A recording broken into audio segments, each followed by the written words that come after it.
सबसे पहले इस भूमि में जहाँ पूरे मानव समाज को जो दिशा विहीन जीवन जी रहा है उनको एक महामानव के सांचे में ढालने का जो काम कर रहे हैं जन, उनको शत शत नमन करती हूँ। सभी अभिभावक साथियों का भी नमन बंदन और अपने विद्यार्थियों का भी। ये जो माता सरस्वती शिविर है, मुझे अफसोस है कि इसके पहली बार इसके बारे में जाना है कि गुरुदेव के आश्रम में गुरुकुल व्यवस्था है। इसके पीछे एक बहुत बड़ा चमत्कार है।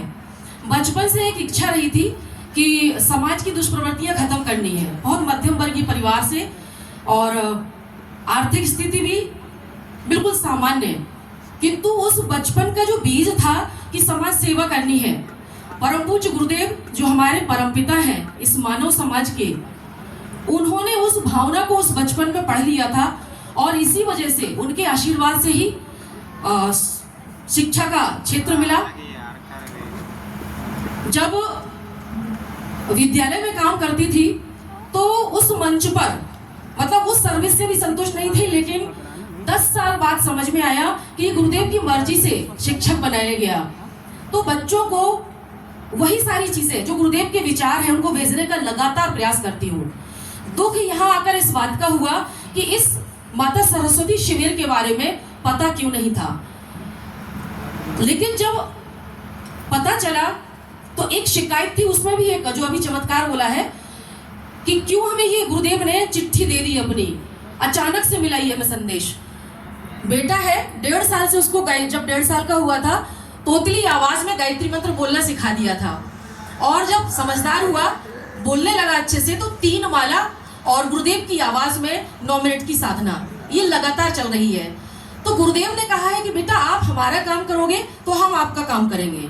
तो उनकी इस वेदना से इतनी बेचैन रहती हूँ कि अपने लिए समय नहीं निकालती हूँ, किंतु प्रतिदिन गुरुदेव का काम विद्यालय के मंच पर और समाज के मंच पर करने का प्रयास करती हूँ। उसमें आपको बताना चाहेंगे कि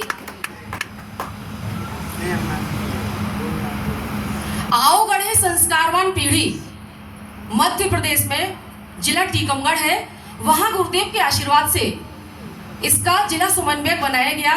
तो ये कार्य इतनी तेज गति से हुआ बाबूजी कि पिछले 5 वर्षों में लगभग 4000 गर्भ संस्कार किए जा चुके हैं।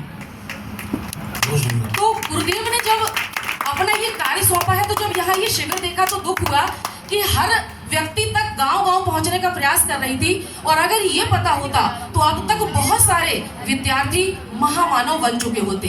किंतु संकल्प कर लिया कि अब अपने विद्यालय में तो कर ही रहे थे, लगभग कोशिश करेंगे कम से कम हर महीने 5 नए विद्यालय पकड़कर ये जो हम लोगों ने 6-7 दिन में इस शिविर में लिया है वो वहां तक पहुंचाएंगे और अधिक से अधिक विद्यार्थी भेजने का प्रयास भी करेंगे। बच्चों से एक बात कहना चाहते हैं, आप राष्ट्र के भाग्य विधाता हैं, तो कैसा भाग्य बनाएंगे राष्ट्र का, ये आपके वर्तमान पर निर्भर करता है। वर्तमान अच्छा आपका तब होगा जब आप अपने आप से परिचित होंगे। हमारे चारों ओर इतनी समस्याएं हैं हर व्यक्ति के पास, उसका केवल एक ही कारण है कि आप अपने अंदर की शक्तियों से अनभिज्ञ हो। हमारे परम पिता जिन्होंने अपना बच्चा हमें बना लिया, गुरु भी बन गए, हमारी उंगली भी पकड़ ली और फिर भी हम उनके सौभाग्य को, उनके आशीर्वाद को अपने जीवन में ना उतार पाए, तो इससे बड़े अभागी नहीं कहलाओगे।